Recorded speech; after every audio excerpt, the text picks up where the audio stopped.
Thank you, Lisa. As always, a very gracious introduction. I think we've been doing this since 2006, if I'm not mistaken, and it is always great to come back to Spring Lake.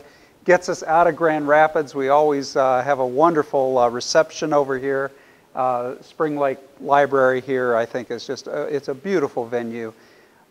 I commend the wonderful programs that Lisa and her team here have put on ever since, I think, our first year where we had the programs having to do with the Alexander Hamilton exhibit that came over all the way from the New York Historical Society.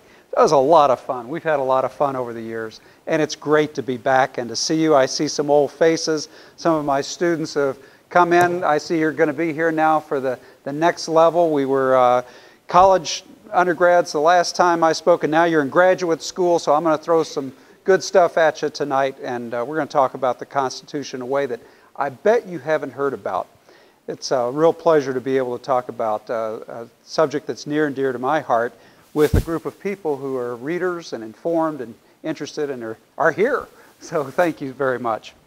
You know, our national narrative is really a remarkable artifact. If you look at the way people describe what this country has been through, you see that it's the story that we tell ourselves. And we've told ourselves a lot of different narratives over the years. And one of the best ways to see a reflection of how our national narrative about ourselves has changed is to look at what people, what historians are saying about the Constitution of the United States.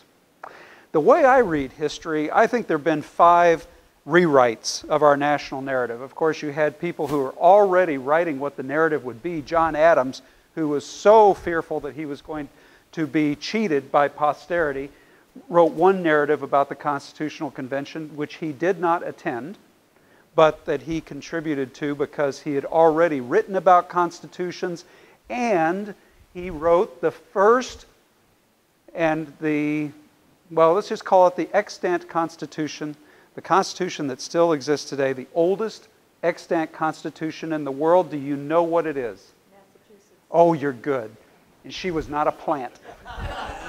The Massachusetts Constitution of 1780, the oldest extant Constitution in the world. So there is something older than our Constitution of 1787. So we had a lot of constitutional thought as each of the legislatures in the respective states, those 13 states, were doing their own constitutional thinking.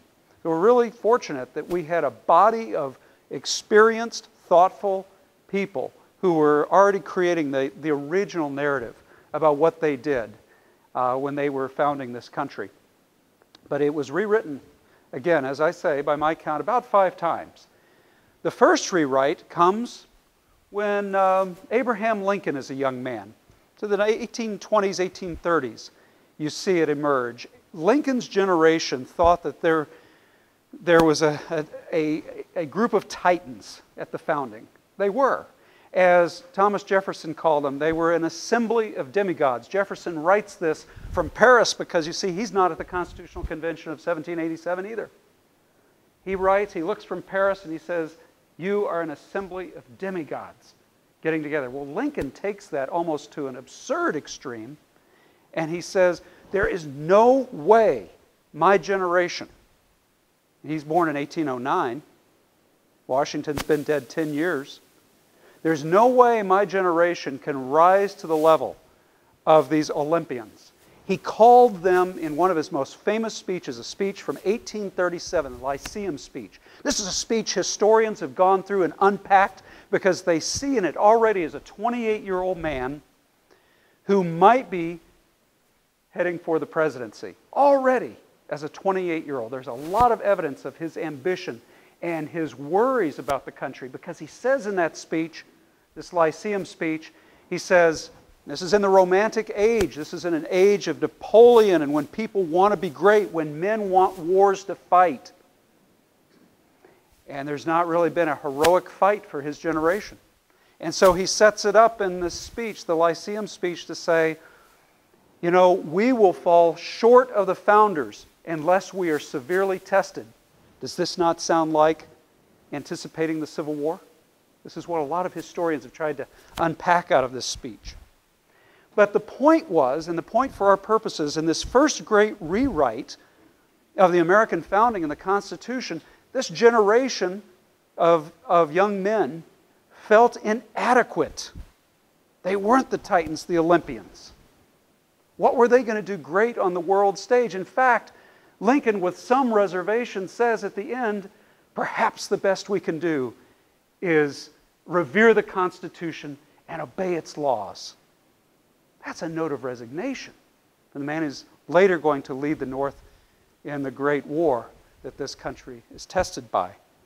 So that's one rewrite of the Constitution and the Convention that we will never measure up.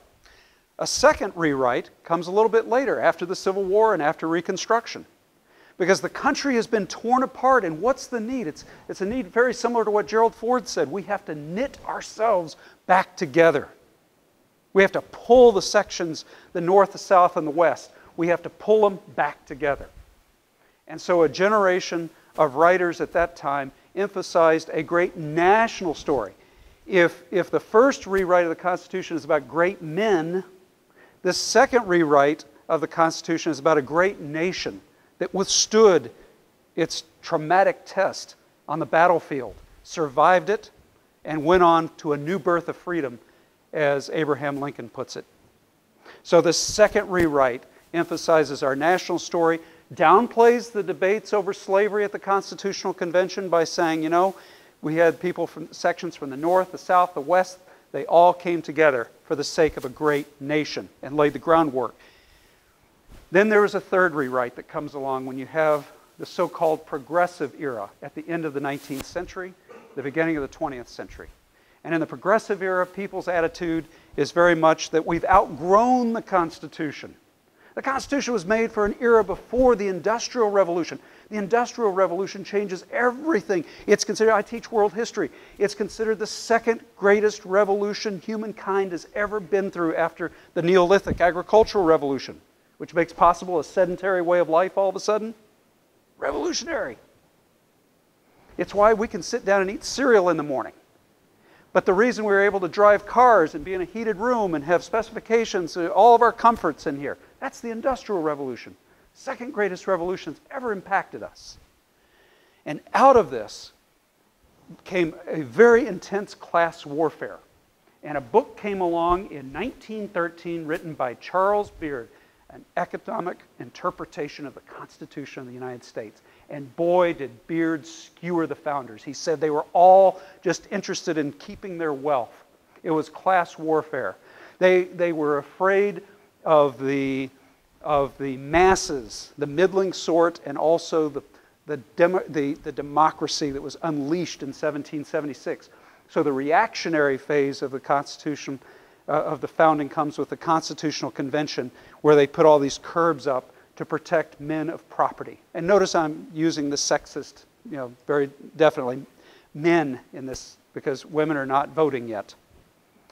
Women are not having the impact on our public discourse yet that they later will. So still very much a man's world in this rewrite of our national narrative. And then, after World War II, and after further tests of the nation's will, you have a new generation come along, and people like Forrest MacDonald and others go back into the archives and they say, you know what? The debate's not about class consciousness and just, protecting their privacy and their property. The debate is really about how can we succeed in creating the greatest, the largest, the most enduring republic the world has ever known. That's the debate. That's what the founders are really about. So Forrest MacDonald, in effect, creates this historiographic revolution and changes our rewrite. And he and other historians, again, we were feeling very confident after World War II. So this rewrite expresses the American confidence that we could succeed in creating the greatest republic that the world had ever seen. That was the narrative when I was in college and then in graduate school. It was the narrative about republicanism, the Republican form of government. That's what I was taught. But you know what? In the last few years, that narrative has started to fade. And now the fifth rewrite is very specifically attuned to the crimes, misdemeanors, and sins of the founders.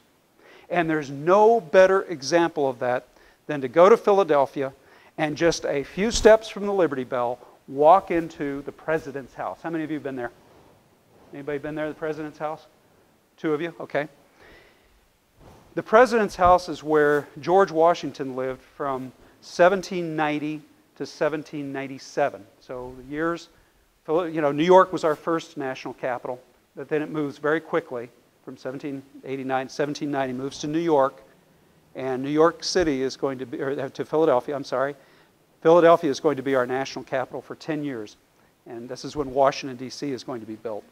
But he lives in this house, and then Adams follows him and lives in the house before Adams moves into the White House.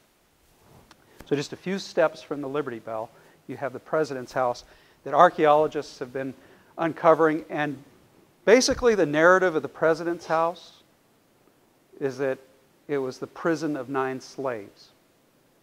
We know the names. Hercules, Ona. Hercules was the chef. Ona was Martha's attendant. Both Hercules and Ona escape. Washington uses federal troops to try to hunt them down unsuccessfully.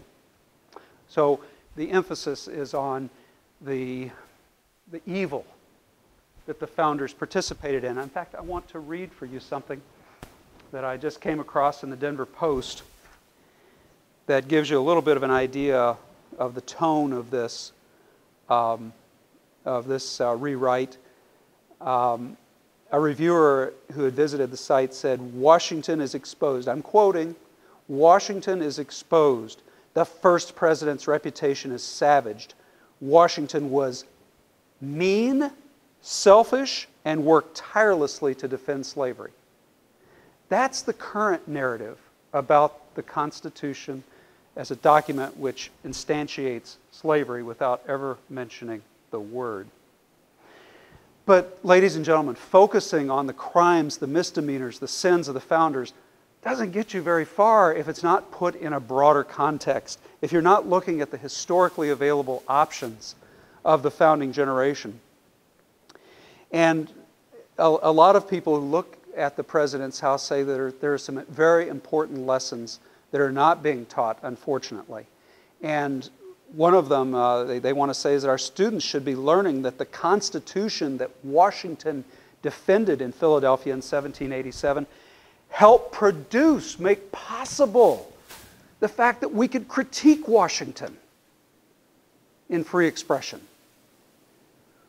The students who go through the President's house and learn what a lousy man Washington was should celebrate the fact that they'll have the freedom to pursue happiness as they wish, to ask tough questions as they wish, fearlessly.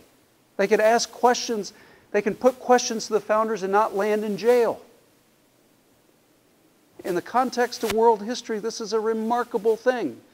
The students who are taking advantage of their tour of the President's house there in Philadelphia hopefully will learn also about Washington, that he believed in freedom of expression, and that all of the pop culture icons that they follow, who are singing about killing cops and having indiscriminate sex, all protected by the Constitution.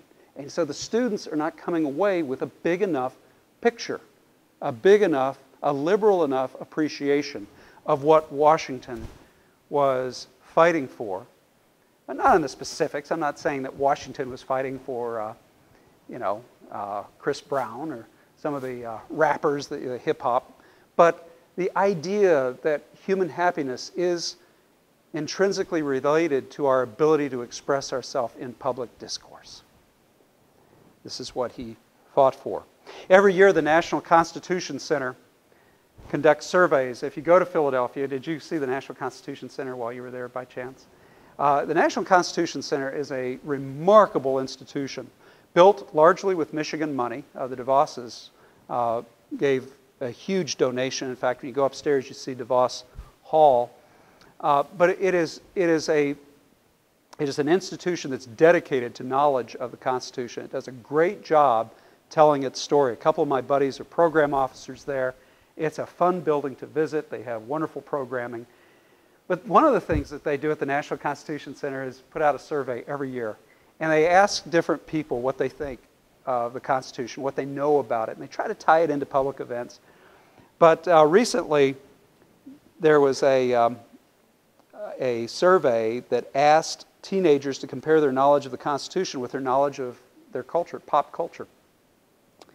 3/5 of the teenagers surveyed, ages 13 to 17, knew the names of the Three Stooges, but only 2/5 could name the 3 branches of government.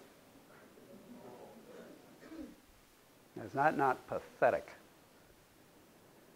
3/4 know which city has the zip code 90210,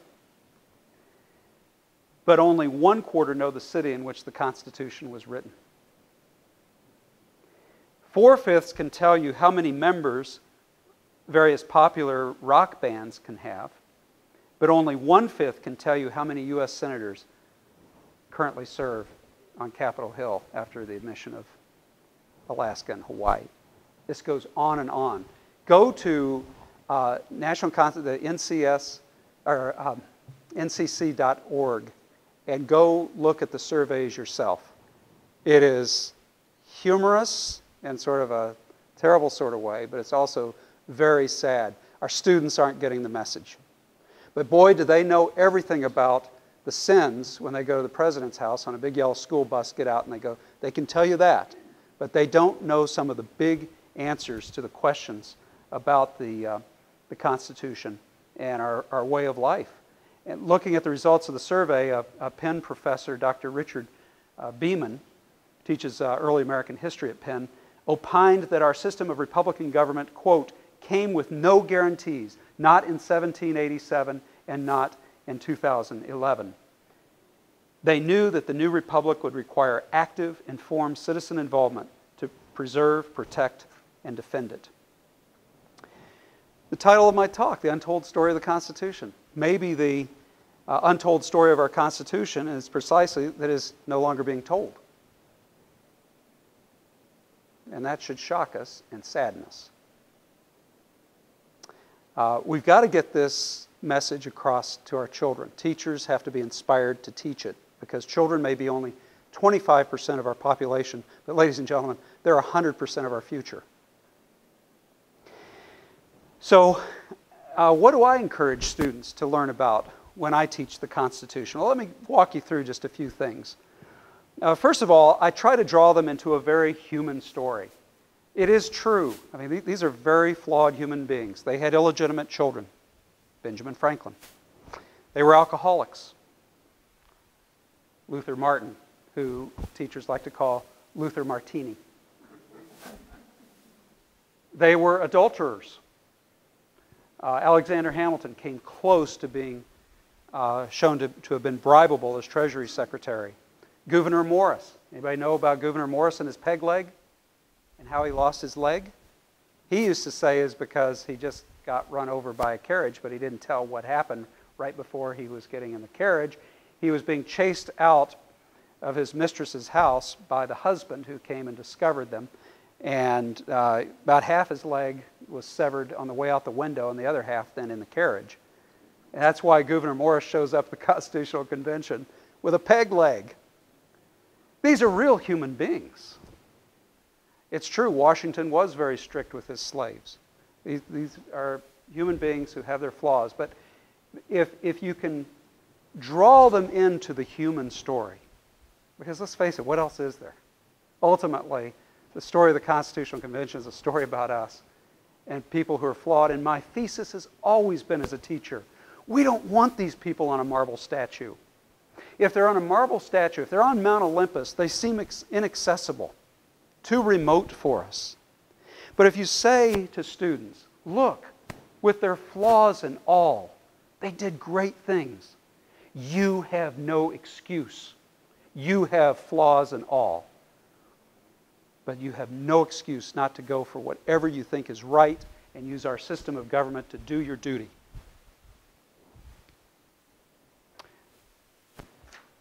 The The second thing that I try to convey to students is where the Constitution comes from. It's our second form of government. The Articles of Confederation are our first form of government. Do you know that there were 8 attempts to unify the 13 colonies and then states before the Constitutional Convention of 1787? This is why it's a miracle that we finally came together, that it finally worked. 8 attempts. Going back to the Albany Plan and so forth, the committees of correspondence, the First Continental Congress, the Second Continental Congress, the Confederated Congress, out of which comes the Articles of Confederation. And there was a fatal flaw in each of those efforts. But finally, Americans got it right on the 8th attempt. There's a heritage there. There's a history of struggle, heroic struggle to try to get it right, to unify. Our country was only solidified by a single color on a map. We were 13 little republics, each with our own traditions. Our states, during the Revolutionary War, could coin their own money. They had their own duties and tariffs. Why? They even had their own foreign policy. Virginia separately agrees to the Treaty of Amity with France. We have no idea how difficult the times were then. We also don't have any idea how wonderful the Confederated Congress also was. Despite all of its flaws, we tend to write it out of our history as though it was inconsequential. Who reads the Articles of Confederation today? Well, not many, but who reads the Northwest Ordinance? Anybody know the Northwest Ordinance? It's part of our organic law. You go to a set of law books, look at the Michigan Code, you'll see Magna Carta. You'll see the Declaration of Independence as part of our organic law. Do I have any attorneys in here? You'll see Magna Carta. You'll see the English Bill of Rights. You'll see the Declaration of Independence. You'll see the Articles of Confederation. And you'll see the Northwest Ordinance of 1787. Because while this grove of mighty oaks is meeting in Philadelphia to craft this constitutional remedy to the problems that the country faced, there's another body that's meeting under the Confederated Congress, and they're producing some amazing documents. And our Constitution is going to build on this organic law. Let me give you just a couple of examples of what that Confederated Congress did. For example, they provided that the acreage out in the West, and that's us, we're part of that Northwest Ordinance, that the acreage should be sold and the proceeds used to pay off the national debt. Ladies and gentlemen, this is why there wasn't an income tax until after the frontier closes. This is why the income tax is a relatively new invention. Because the federal government was able to use land proceeds to keep our budget balanced. This is a very important principle. It provided for the township and range section for surveying. And this would provide for land rushes. What an expedient way. This was Jefferson's idea that he borrowed from a military engineer. Plat everything out so that it doesn't matter how fast a population of a district grows, you will have an orderly way to accommodate migration, immigration. Important principle.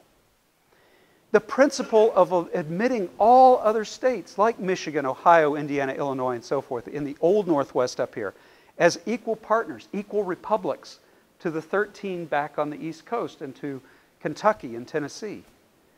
Again, revolutionary. Do you realize that was going to prevent a civil war in itself? That would have been a source of a civil war if all of us out here in the old Northwest, where we are today, had felt cheated because we never quite had the power of the original East Coast states. We would have felt like second-class citizens, and in a democratic age, we would have eventually risen up against it. So that is a great achievement. And you know, one of the greatest legacies of all is that they forbade slavery from coming into the Northwest. It established a principle that this country would be proud of. And you know, you can see it in our in our arguments leading up to the Civil War. People are saying our founders eventually wanted slavery to end because the Constitutional Convention of 1787 is taking place. This other body of men is saying, let's stamp out slavery at the bud. They're not going to be moved northwest of the Ohio, south of the Great Lakes, or east of the Mississippi, in the boundaries of the Old Northwest. Okay? That's okay. Pretty birds. So you have a remarkable legacy, and I haven't even mentioned the one that is in our Michigan Constitution. Do you know that our Michigan Constitution lifts word for word out of the Northwest Ordinance?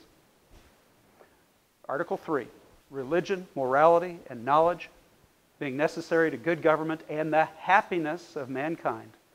Schools and the means of education shall forever be encouraged. Article 3, Northwest Ordinance. Now think about that. Section 16 of every township was to be sold, and the proceeds from Section 16 were meant to support public schooling, the schooling of citizens. Now this is a remarkable legacy. This is a great country. It came from two different bodies, but students don't know that story. There's a context out of which the Constitutional Convention is working. And you have to look at this parallel track the founders are on in creating the institutions for a free and ordered society.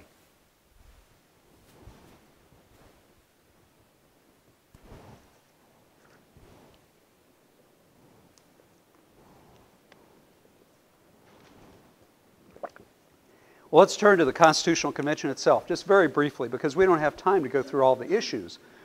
But, of course, ladies and gentlemen, it was an extra-constitutional gathering. It was not legal.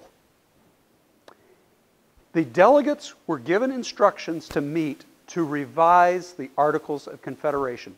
But Jimmy Madison, all 5'4" of him, little Jimmy Madison, barely bigger than a soapbox.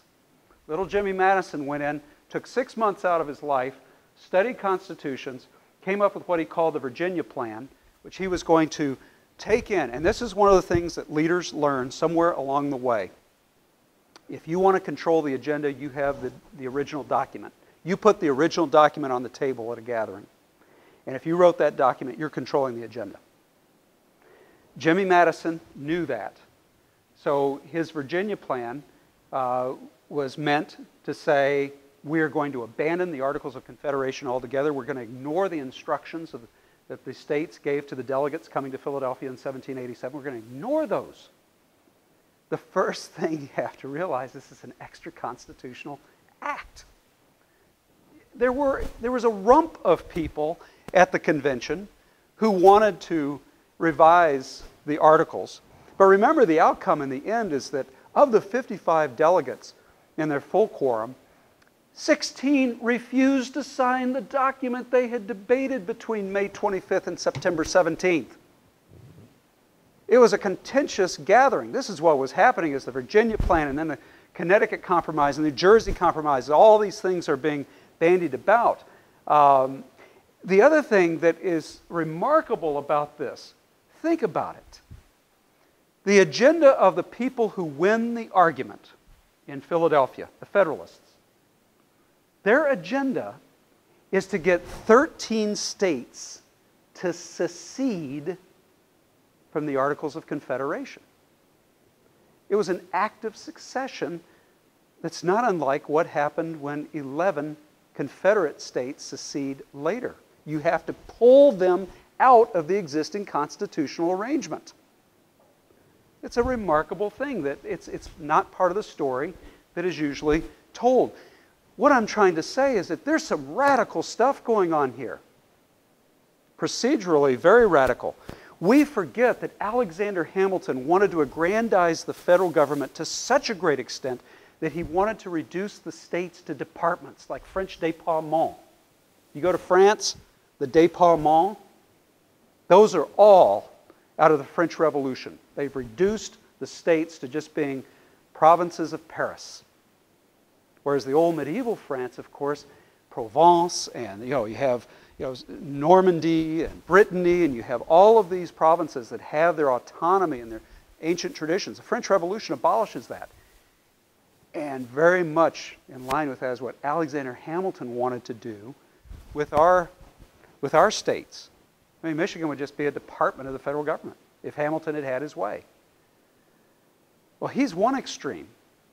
Washington spoke once at the Constitutional Convention in the notes that we have.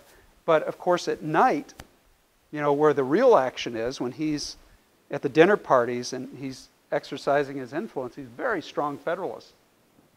You know, so here's this guy who leads behind the scenes, very, very similar to, you know, the most recent work on Eisenhower has been emphasizing the hidden hand presidency. Washington was very much a hidden hand president at the Constitutional Convention, influencing, wielding power behind the scenes. He knew not to overexert his influence because everybody pretty much assumed he'd be the first president of the United States. And if he seemed too heavy-handed, they'd pull in on Article 2, Article 2 about the presidency, dealing with the powers, the 6 enumerated powers of the presidency. So Washington played it really cool. He was very, very smart. So we've looked at Madison, Hamilton, Washington. You had people like Gouverneur Morris, who would go on to write the Preamble of the Constitution, stylistically one of the most perfect statements of political philosophy in 52 words ever made. And I'll tell you why in just a moment. The debate over slavery almost ends any agreement that they had. South Carolina in particular was about to walk out of the convention. Rhode Island never shows up. They smelled a rat from the get-go. That's why they're called Rogue Island, because there were only 12 states at the convention. A lot of dramas, a lot of very interesting things that we deal with. But here's the takeaway for me. When I go back and I look at Max Ferrand's editing, redacting of all the transcripts, they're supposed to be in secret, of course, these meetings, and so all transcripts were technically illegal, but they were already an extra-constitutional body. So if James Madison wants to transcribe, Yates transcribes, 4 or 5 people transcribe parts of this Constitutional Convention. Ferrand's work brings it all together. It's fascinating. I commend it to you. And it's sort of in a parallel. And what ends up happening is that you see this record of strong-willed men who come into this assembly and they have their own ideas about what their state needs out of this agreement. And it gets heated in several places. I say South Carolina almost walks out.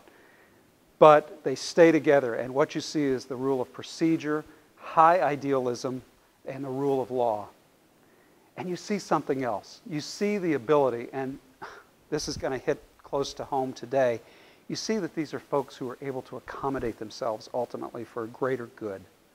Ultimately, they said, we've got to make this work. And so they practiced the art of compromise, accommodation, flexibility, all the things you need in negotiation. And they thereby became a model for what Americans can be. I mean, I want to send this transcript, of course, you're laughing, you know exactly where I want to send it today to Washington to say, read what the founders did, how they handled the conflicts in their day. Ultimately, they came together. Now grow up and do it. You know, whatever side you're on, put aside, you know, sort of the most extreme position you can take on it, and you're going to have to learn to accommodate. And that's precisely what the model of the founders was. And this feeds in, this is something I tell students. I emphasize this to every student group that I speak to. I say, you know, the United States revolutionizes the idea and practice of leadership. How did leaders rule prior to the United States? I'm talking about big countries. We'd had small republics in Italy and in Switzerland and in the Low Countries. But how do people rule large areas? It's historically by force. It's by conquest or dynastic succession. Because your dad was a king, you know, you're a king. We invent a new kind of leadership where we must sit down opposite with people with whom we disagree, and we have to accommodate them. It's not my way or the highway here. And the Constitutional Convention is the very first best example of how all of these folks pulled that off to create a new frame of government for us. Revolutionary in leadership. You know, you see all those leadership studies out there on in the self-help sections of bookstores and in the business sections. But to me, that is the lesson that is not often presented about just the existence of the United States and how important it has been to leadership. And I tell that to students because, again, whether you're in business, whether you're in the the sector of our public life which is for profit or for nonprofit or in government, you have an opportunity to lead, but you have to get those skills of flexibility, accommodation, and a real genuine sense of wanting to compromise with people with whom you disagree. Moving on quickly, I said something about the preamble. This is something that I think our students need. In 52 words, they need to know more about. May I have a volunteer turn to page 11 and read the preamble of the Constitution for us? We, the people of the United States, in order to form a more perfect union, establish justice, ensure domestic tranquility, provide for the common defense, promote the general welfare, and secure the blessings of liberty to ourselves and our posterity, do ordain and establish this Constitution for the United States of America. Note the 6 aims of the Constitution announced by the words "in order to." The 6 great aims define the common good. They are union, justice, peace, defense, welfare, and not just liberty, but the blessings of liberty, and in that order. And it's no accident that Gouverneur Morris puts them in that order. Let's look at this a little bit more. To form a more perfect union. The founders made union or unity the first priority because there is no possibility of serving the common good unless the community is first recognized, identified, and defined. It's a question of physical and social geography. There must be a jurisdiction in which the common good can be pursued and defended. Lines on the map that say, this is our community, our state, our nation. Within these boundaries, it's all for one and one for all. Establish justice. The founders made justice the second priority. Unless a society is just, unless it is committed to render to every person what is due to that person, nothing it does will be for the common good. 3, ensure domestic tranquility. Domestic tranquility is the third priority after unity and justice. Should justice be done at the cost of domestic tranquility? Absolutely. That's why policemen carry guns. Peace without justice is terrorism. It is the gray streets of Soviet Russia or Nazi Germany. The fact is there can be no true and lasting peace where there is no justice. 4, provide for the common defense. This fourth priority is logically after union, justice, and domestic tranquility. A nation that is not unified cannot be defended. A nation that is not just should not be defended. And a nation that is not at peace with itself will not be defended against foreign aggression. Isn't that the lesson of South Vietnam? Witness its total collapse in April of '75. 5, promote the general welfare. This fifth priority is the one that politicians, lobbyists, bureaucrats, citizen groups, and the media give most of their time and attention to, promoting the general welfare. But to the founders, this did not mean welfare in the sense that we use the word today, not at all. It was not welfare in the sense of relieving people from poverty or privation, because, ladies and gentlemen, the overwhelming majority of immigrants to our shore were by definition poor. They had really had it bad over in the old world. They come over here, they were poor often in that first generation. The well-off, of course, the ones who had positions stayed back in Europe where they had it made. So well aware of this fact, our founders did not call for the national government to provide assistance in the sense that we understand it today. Rather, the general welfare is to be understood as providing, as a legitimate public action on behalf of the common good, providing the infrastructure people need to take care of themselves and their families, and to participate in commerce, to provide the goods and services that a society needs. That's the public infrastructure that the founders had in mind when they spoke of the general welfare. And then 6, secure the blessings of liberty. Now, first of all, please note that liberty comes last in all the aims of government and priorities of our Constitution. Why? Because the other aims, union, justice, peace, defense, and the general welfare, must be realized to some degree before a people can enjoy true liberty. Isn't this what we've learned in Vietnam and in Iraq and in Afghanistan? You can't just FedEx our Constitution to another people and say, set it up, do it. You have to have the structure of these things before liberty can be enjoyed. I think our founders knew that liberty is a fragile achievement of civilization, hard won and easily lost. What's the result? This is the fifth thing that I want my students to know about. What's the result of this Constitution? Well, if you go back to 1787, to say September 17th, the day the document is signed, it wouldn't have appeared very promising because 16 of the 55 delegates would not even sign the document. We really started the party system at that point between the Federalists and the Anti-Federalists who fought each other on paper. Yet, ratification would occur.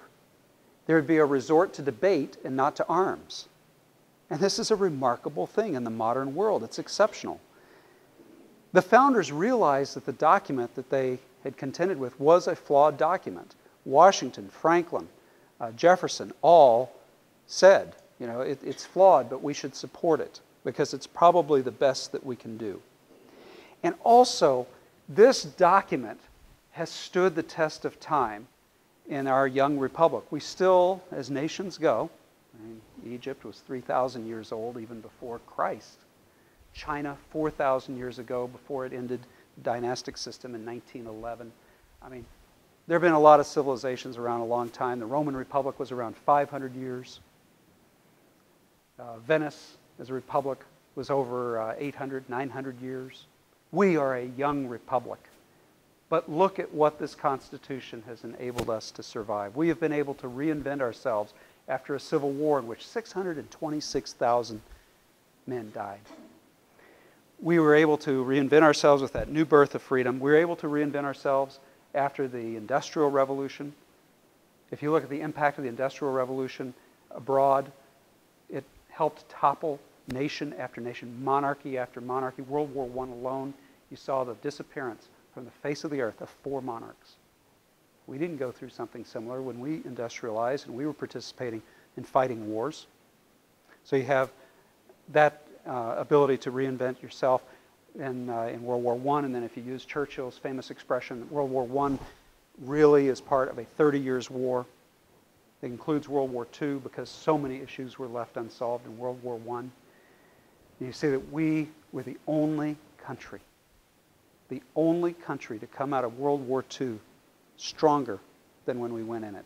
Every other country that fought World War II was weakened by that war. We came out better in terms of our economic capability, our moral suasion, our political power. Again, a remarkable thing that very few Americans are aware of.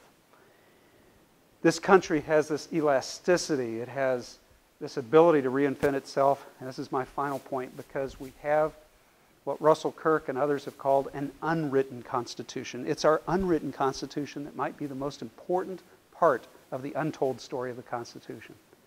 What's an unwritten Constitution? It's the habits of our heart, the civic habits.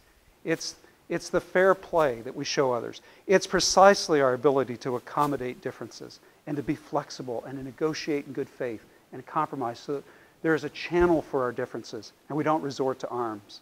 We don't go, you know, if you read French history, if you read the history of Vienna, it's to the barricades with every problem. There's such contention in those societies. We've been able to avoid so much of that contention through the habits of our heart, through our unwritten Constitution, a people who enjoy liberty. And even though we may not be able to recite the preamble of the Constitution as Gouverneur Morris wrote it, we do have an intuitive grasp as Americans that things have to be in place for liberty to flourish. You don't start with liberty. You have to have justice and you have to have domestic tranquility and the other aims first. Then liberty will flourish. And the founders got that point right, and we, I think, intuitively understand that. I think our polls show it when we talk about whether we should be involved in nation building. Not to politicize a talk like this, but I'm just reciting some of the polls that you see. Should we be nation building abroad? A lot of Americans are skeptical of that. I think we intuitively understand what Gouverneur Morris and 54 other founders were trying to get at in their debates. Okay? So for all those reasons, I think there's a great wealth of insight in the untold story of the Constitution, in the ways that we continue to use that document as a basis for structuring our liberty and understanding what our national purpose is about and the rights that we have. And I want to end on this one note. You know, the founders, the first time I read Ferrand's transcript of what happened at the Constitutional Convention, I was struck by the extent to which our founders talked about national happiness. Who talks about that nowadays? A nation's happiness. But they had some very specific things in mind. They did mean the pursuit of happiness that Jefferson had enshrined in the Declaration of Independence. So the principle of happiness was part of our state papers now, part of the organic law of our country, the pursuit of happiness. And the pursuit of happiness, as Jefferson and Adams and others who helped craft that statement understood it, goes back to Cicero, the ancient Romans and Greeks. It's a happiness in which you have a clear conscience. You cannot be happy if you have a bad conscience. You have to be able to have the freedom to do the right thing. John Adams defined freedom as the ability to do what we know we ought to do. That's what's imperative as individuals. There's an ethical, a virtuous component. Virtue is indistinguishable from private happiness. But the founders went further. Again, they were concerned about national happiness, the broader picture. What makes a people happy? And they knew from their own experience that America would succeed if it combined two great traditions from the ancient and medieval worlds. The first tradition was the civic republican tradition. The civic republican tradition goes back to ancient Rome. Aristotle writes a little bit about it in the Greek world. And basically the civic republican tradition says this is what we owe others, our family, our larger family in this polity, however you define it.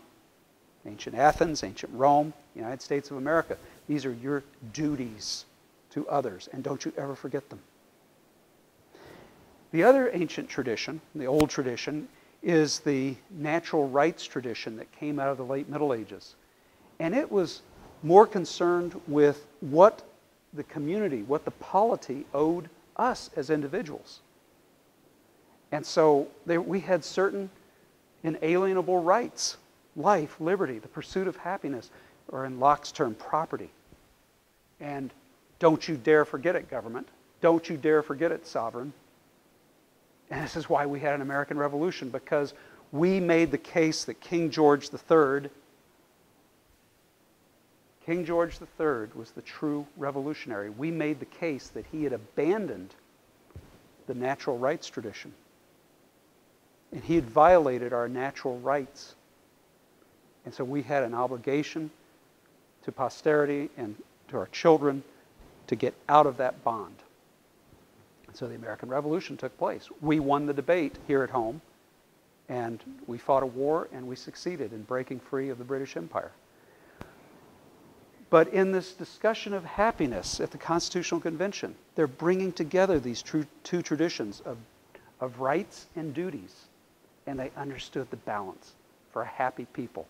We will not be happy if we're obsessed with our duties. That's totalitarian. We will not be happy if we're obsessed with our own individual rights. That's narcissistic and leads nowhere. There has to be a balance in our public life. And that's what the founders understood. And that's the true gift of our unwritten Constitution, the story that's not told about the Constitution of the United States of America. Thank you.